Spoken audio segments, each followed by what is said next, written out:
Listen to me. If you ever get the chance to do it all over again, don't try to win. Winning is a scam.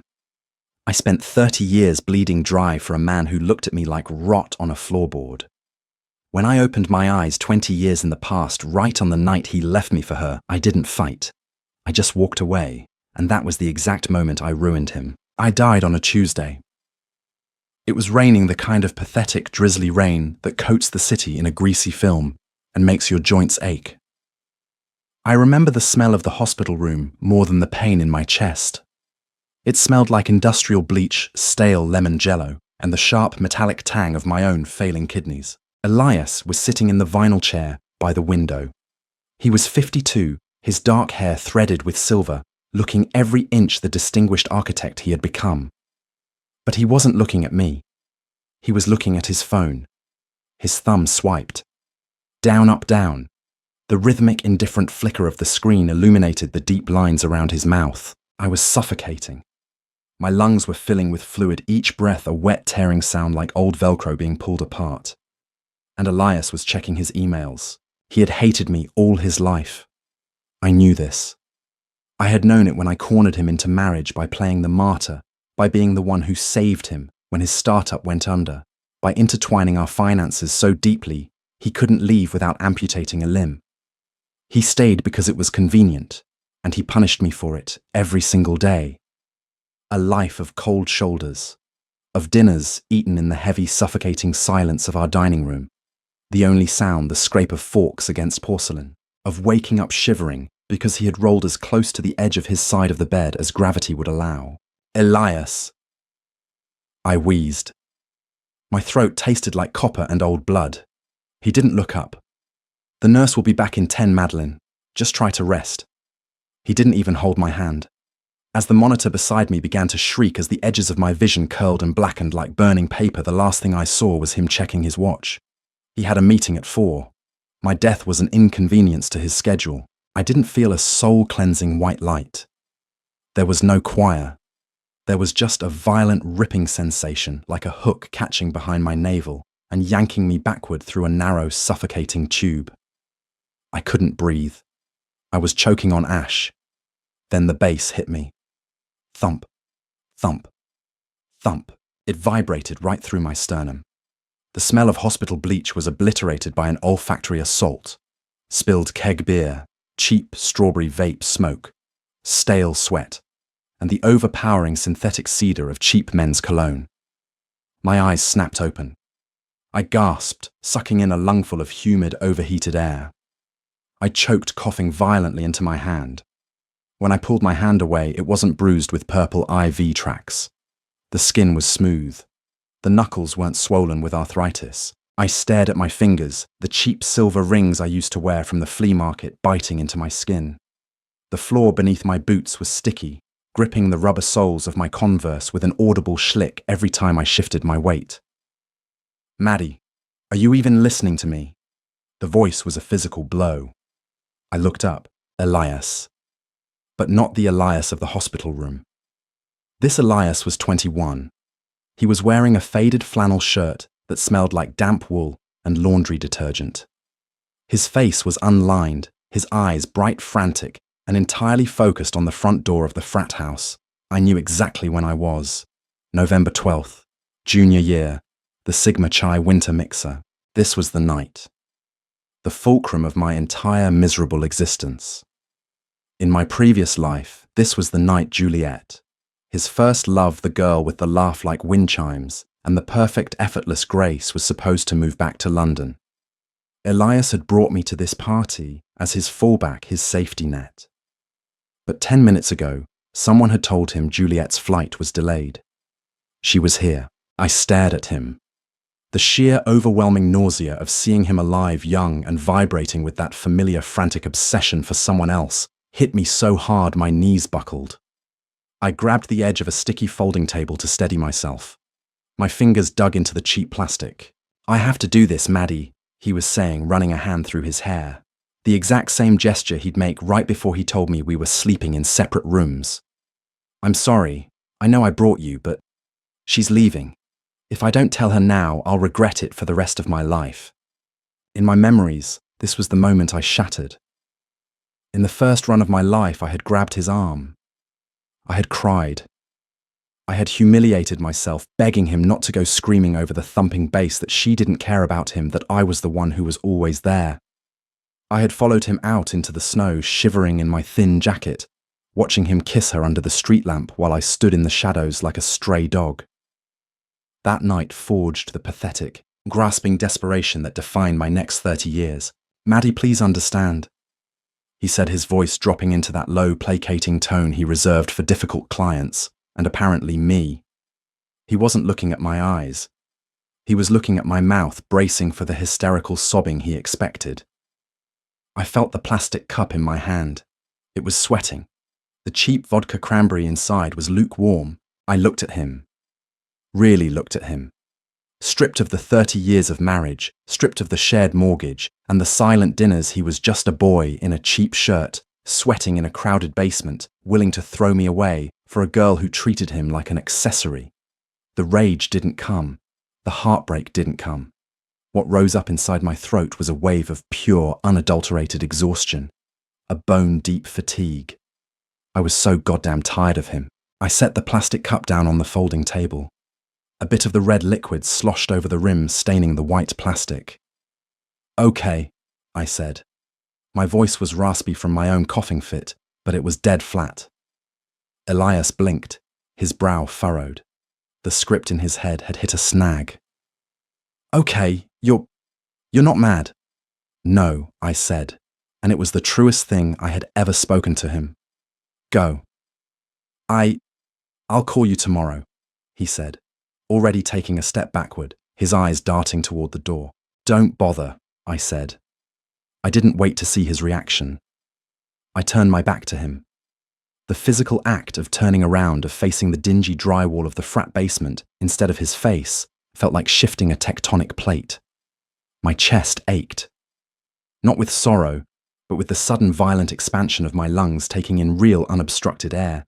I walked toward the back door. I didn't look over my shoulder. I pushed the heavy metal fire door open, and the freezing November air hit me like a slap across the face. The cold was magnificent. It smelled like wet asphalt, dead leaves, and exhaust fumes. It was the smell of being alive. I stood in the alleyway behind the frat house, shivering uncontrollably. I was wearing a thin denim jacket over a stupid, itchy lace top I had bought specifically because Elias once mentioned he liked black lace. I hated black lace. It made me itch. I started walking. I didn't know where I was going, only that I needed to put distance between myself and the bass thumping against the brick walls behind me. My Converse slapped against the wet pavement. In the first timeline, my life ended and began on that street corner under the snow. I had spent the entire night crying in my dorm room, plotting how to win him back, how to prove I was better than Juliet. I had weaponized my devotion. Now walking down the cracked sidewalks of the college town, I felt a strange hollow ringing in my ears. The panic was setting in.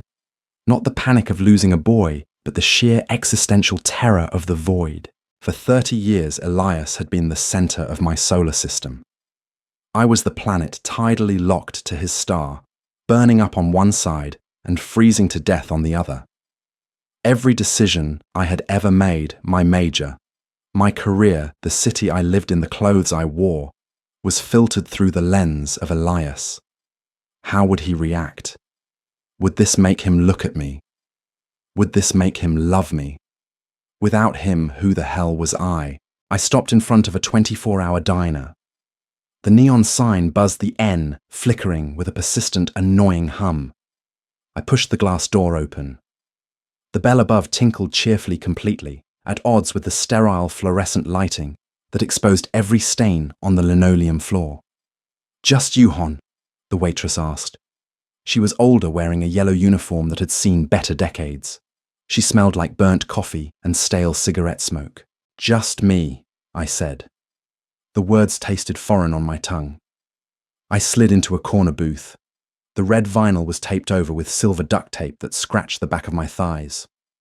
I ordered a black coffee and a plate of fries. When the coffee arrived, it was scalding hot and tasted like battery acid.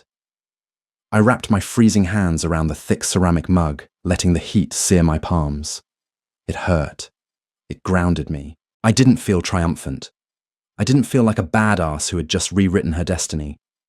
I felt like a shipwreck survivor washing up on a rocky beach, coughing up seawater, shivering and completely alone. My phone buzzed in my pocket.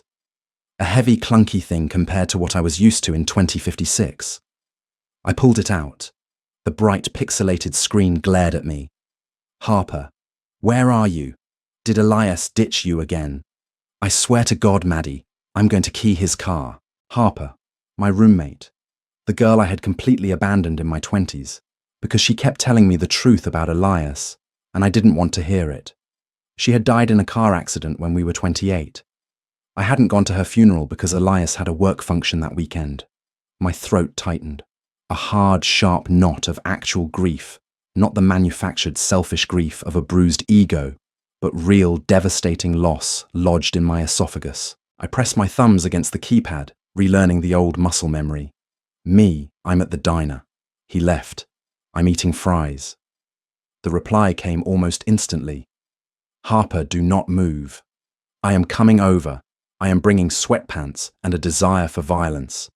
I let out a sound that was halfway between a laugh and a sob. I set the phone face down on the Formica table. The fries arrived. They were limp, greasy, and heavily salted. I picked one up and ate it. It was the best thing I had ever tasted. I ate another. I ate until my stomach ached, until the grease coated my lips. I ate with the ravenous, ugly hunger of a woman who had spent 30 years dieting because her husband liked his women bird-boned and fragile. By the time Harper burst through the diner doors, her blonde hair damp from the freezing drizzle, looking exactly as she had, at 21, vibrant, furious, and fiercely protective, I was crying. Not delicate, pretty tears. Ugly, snot-nosed, chest-heaving sobs. She slid into the booth opposite me immediately, grabbing my hands across the table. Her hands were warm. "Oh, Maddie, honey, I'm so sorry. He's a piece of trash," she hissed, her eyes blazing. "I saw him leave with her. I'm going to ruin his life." "No," I choked out, wiping my nose on the back of my sleeve. "No, Harper. Let him have her." She blinked, leaning back, slightly confused. She expected me to ask her to draft a text to him to analyze his behavior, to find the hidden meaning in his abandonment. "I'm done," I said. My voice was thick, but the shaking had stopped. "I'm just done." Harper stared at me for a long moment. She squeezed my hands. "Okay, good. Eat your fries, babe. We're going home." That night, I slept in my own narrow twin bed in our dorm. The mattress was lumpy. The radiator clanked and hissed like a dying animal. But for the first time in 3 decades, I slept without waking up once to check if the man beside me was facing away. Weeks passed. The transition wasn't cinematic. I didn't undergo a glamorous makeover or suddenly become a straight-A student. Recovery from a 30-year addiction to a man who despised you is ugly, grinding work. I dropped the European architectural history class I had taken solely to sit next to Elias. The registrar warned me it would put me behind in my credits. I didn't care. I switched to a ceramics class instead. I spent 3 hours every Tuesday and Thursday with my hands buried in cold, wet grey clay. The mud got under my fingernails. It ruined my cuticles. It felt like rebuilding myself from the dirt up. I stopped straightening my hair, letting it dry into its natural, unruly waves.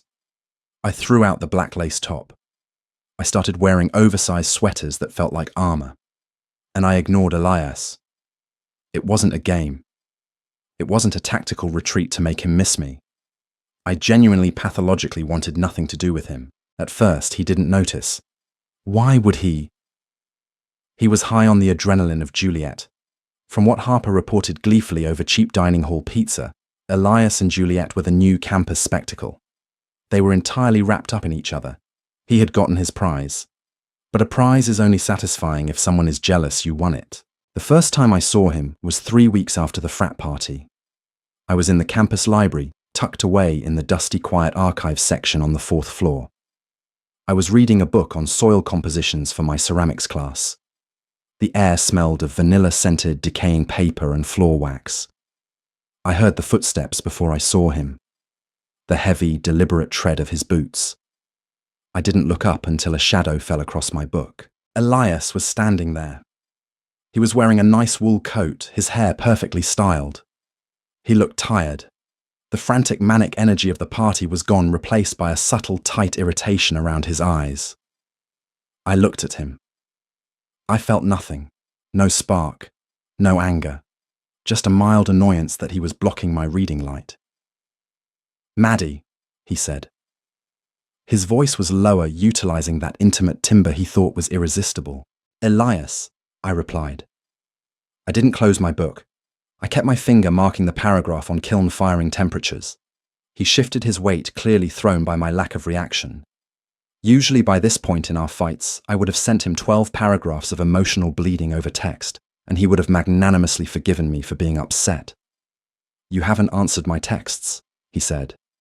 "I haven't." He frowned. The smell of his peppermint gum drifted over, mingling unpleasantly with the old paper smell of the library. "Look, I know you're punishing me. And I get it. What happened at the party? I handled it badly. I should have driven you home first." I stared at him. The sheer audacity of his ego was almost mesmerizing. He genuinely believed I was sitting in the library plotting his downfall, waiting for an apology. "It's fine, Elias," I said, my voice utterly flat.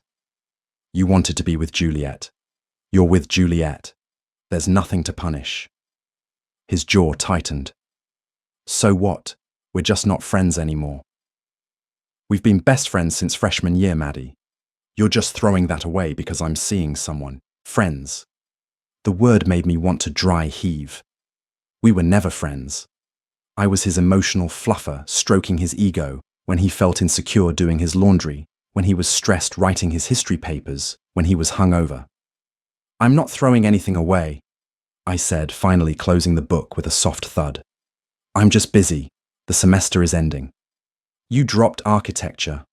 It wasn't a question. It was an accusation. He had noticed. "I didn't like it. You loved it." He insisted, his voice rising a fraction, echoing slightly in the quiet stacks. "You talked about Gothic arches for 3 hours last month." "I talked about them because you talked about them, Elias. I don't give a damn about Gothic arches." The silence that followed was heavy, thick. He stared at me as if I had just spoken to him in Mandarin. In the original timeline, I had spent hours studying those damn arches, just to have something to talk to him about. I had molded my brain into a mirror, reflecting only his interests. "You're acting crazy," he finally muttered, dragging a hand over his face. "Juliet warned me you'd get vindictive." The mention of her name didn't pierce me. It just made me tired. "Tell Juliet I say hi," I said, picking up my book and sliding my chair back. It screeched horribly against the linoleum. "I have to get to the studio." "Maddie, stop," he said, stepping into my path as I tried to walk past him. He reached out and grabbed my upper arm. His fingers dug into the thick wool of my sweater. For 30 years, I would have killed for that grip. I would have leaned into it, desperate for the physical contact. Now I looked down at his hand, then back up to his eyes. "Let go of me," I said softly. He didn't immediately release me. His eyes searched mine, looking for the familiar desperation, the puppy dog devotion he was so accustomed to leveraging. He found a brick wall. Slowly, his fingers uncurled. He let his arm drop to his side. I didn't say goodbye. I walked past him, leaving him standing alone in the dusty aisle. My heart wasn't racing. My palms weren't sweating. As I pushed the heavy wooden doors of the library open and stepped out into the crisp December air, I realized something terrifying and beautiful. I was free. And for a man like Elias, a man who built his entire sense of self on the foundation of my unwavering worship, my freedom was going to be his suffocation. Spring arrived with a wet, muddy slog. The snow melted into grey slush, staining the hems of my jeans with road salt and freezing puddle water. In my past life, spring meant allergies, organizing Elias's summer internship applications, and pretending I didn't mind when he went on weekend trips with his fraternity brothers. This time, spring meant the heavy damp smell of the ceramic studio and the blistering heat of the kiln. I was getting good at it. Not naturally gifted, but stubbornly competent. Throwing clay requires a violent sort of centering. If you hesitate, If your hands shake or your core isn't braced, the clay wobbles and tears itself apart on the wheel. You have to force it into submission before you can shape it. It was cheap therapy. My fingernails were permanently stained a bruised, muddy purple. My knuckles were dry and cracked from the constant washing. I loved my ruined hands. They looked like they belonged to someone who actually built things, instead of someone who merely held the nails for someone else. Elias and Juliet lasted exactly 4 months. It wasn't a spectacular explosion. It was a slow, agonizing leak in a tire. Juliet was beautiful, brilliant, and entirely self-centered. She was a hurricane, and Elias was a man who desperately needed to be the weather, not the trailer park getting destroyed by it. In my previous timeline, I had watched their brief romance from the sidelines, eaten alive by jealousy. When she inevitably dumped him to take a summer fellowship in Paris, I was right there, armed with a mop and bucket to clean up his shattered ego. I had let him sleep on my floor. I had bought him takeout with my dwindling meal plan. I had cemented my role as the dependable, invisible foundation upon which he would build his future success. Not this time. I watched the decay of their relationship through the hazy, detached lens of a stranger. Harper kept me updated, dispensing gossip like a pigeon dropping breadcrumbs, but I rarely engaged. They had a screaming match outside the library yesterday. Harper announced one Tuesday in April, dropping her heavy backpack onto the linoleum floor of our dorm. She smelled like cheap dining hall coffee and rain.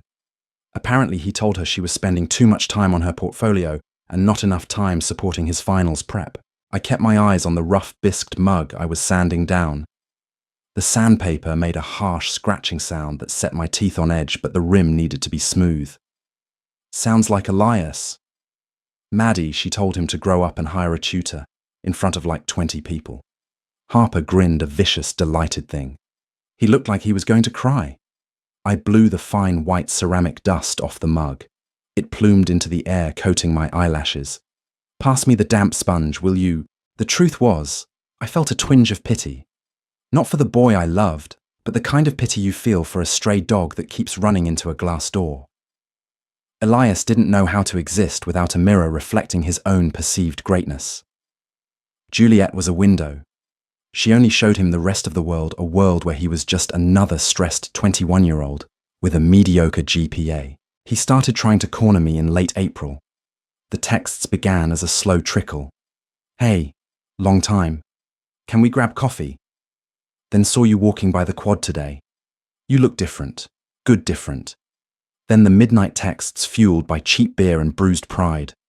Juliet doesn't understand the pressure I'm under. You always got it, Maddie. You always knew how to calm me down. I left them all on red. The little digital notification was a tiny hit of dopamine, I won't lie. But it wasn't the thrill of the chase.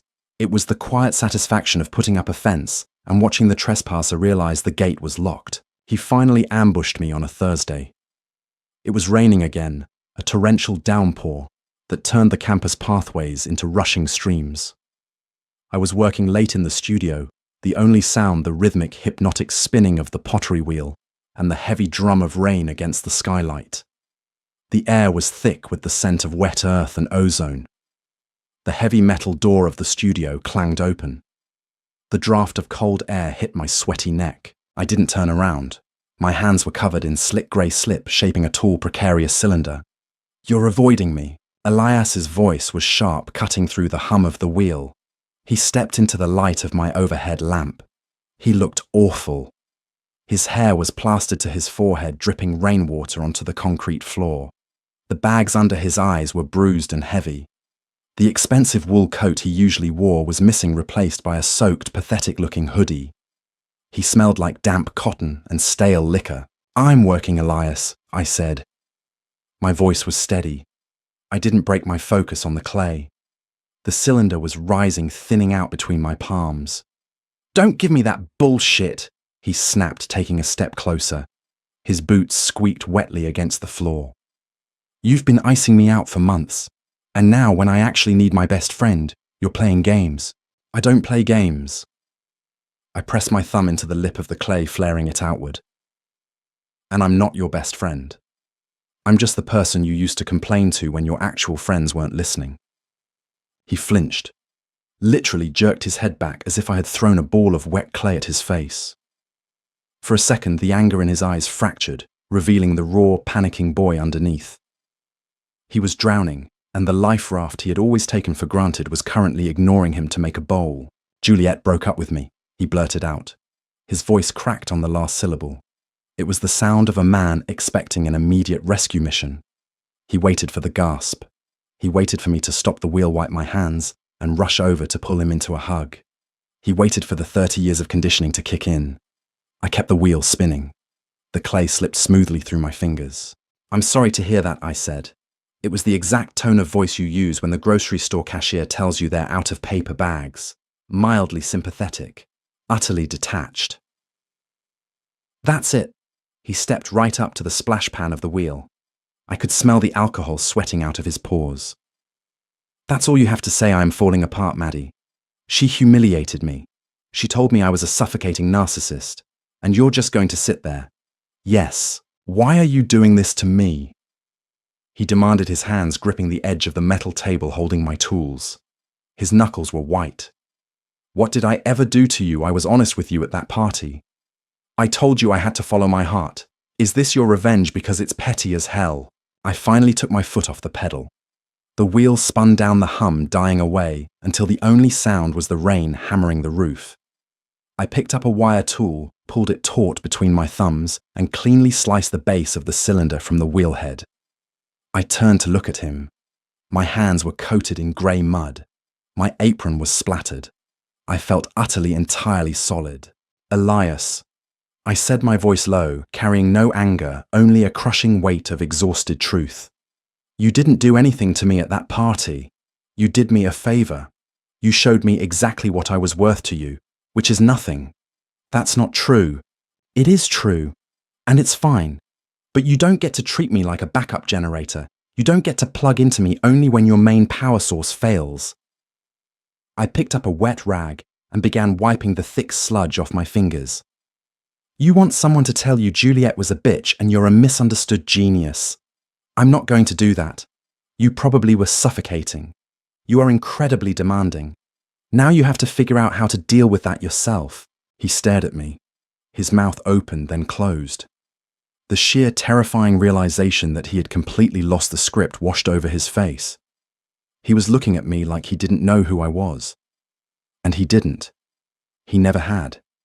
He only knew the ghost he had projected onto me. "You're cold, Maddie," he whispered, his voice shaking. Not with anger this time, but with a sudden profound realization of his own isolation. "You're really just going to leave me here?" "The door is right behind you," I said. I tossed the dirty rag onto the table. "Shut it tight on your way out. It creates a draft." I turned back to the wheel, slammed a new lump of clay down onto the center, and pressed the pedal. The hum filled the room again. I didn't look up when the heavy metal door opened. I didn't look up when it clicked shut.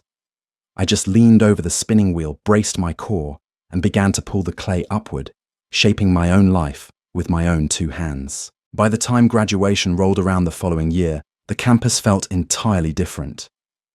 In my first life, graduation was a frantic, nerve-wracking day, entirely centered around Elias's family. I had spent the morning ironing his graduation gown and making sure his parents had prime seating, completely neglecting my own mother, who had driven 4 hours to see me. I had posed for photos, holding his arm, smiling a tight, strained smile, while he looked over my head, scanning the crowd for better networking opportunities. This time, graduation day was a balmy, breezy Friday in late May. The air smelled of freshly cut grass, cheap champagne, and the hot asphalt of the stadium parking lot. I wore a simple linen dress that wrinkled the second I sat down, and I didn't care. I sat in the stands with Harper, drinking warm Prosecco out of plastic cups, laughing until my sides ached. I saw Elias only once during the ceremony. He was walking across the stage to receive his diploma. He looked thinner. The arrogant, easy posture he used to carry had vanished, replaced by a rigid, defensive stiffness.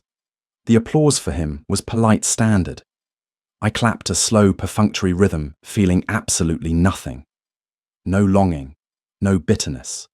Just the mildest ripple of recognition, like seeing a distant acquaintance from a high school you barely remember. He didn't have a job lined up. Harper, who still possessed a terrifying network of campus spies, had informed me of this over bagels a week prior.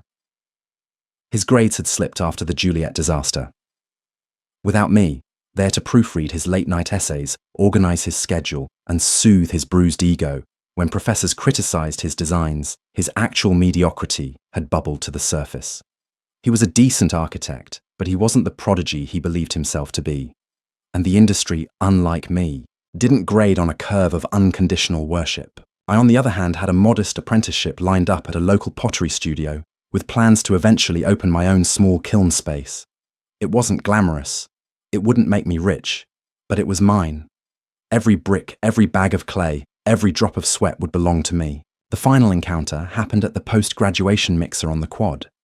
The sun was setting, casting long golden shadows across the trampled grass.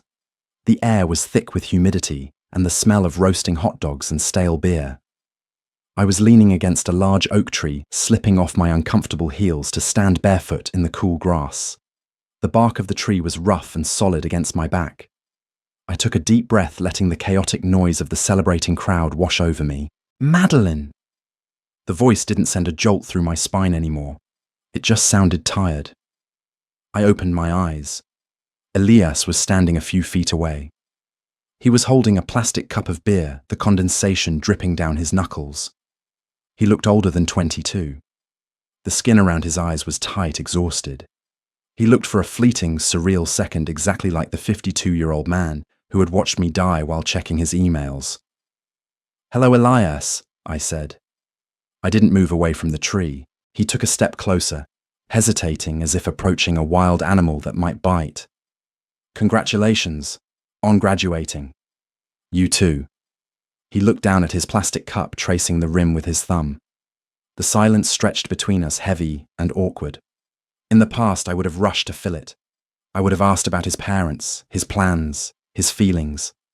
I just let the silence sit there, thick and unyielding. "I made a mistake," he said softly. The words sounded like they were dragged out of his throat over broken glass. He finally looked up, meeting my eyes. His were shining with an unshed, desperate moisture. A massive, stupid mistake. The biggest of my life. I watched a drop of condensation fall from his cup and hit the dry earth. "I didn't realize," he continued, his voice picking up a frantic, pleading tempo. "I didn't realize how much you did for me, how much you held me together. Everything has been falling apart since that night at the frat house. My classes, my interviews. Juliet was a disaster. She didn't care about me, not like you did." He was laying it all out. The confession I had literally died waiting to hear. The grand, sweeping acknowledgement of my worth, of his regret. It was the climax of every romance novel, the moment the arrogant male lead falls to his knees and begs for forgiveness. I felt my pulse. It was slow, steady. The frantic, anxious bird that used to batter against my ribs whenever he looked at me was gone. Dead and buried. "You're right," I said calmly. "She didn't care about you like I did. No one ever will. Because the way I cared about you was a sickness." He flinched. "Maddie, don't say that. We were good together. I was just blind. I took you for granted. But I see it now. Please, let me make it up to you.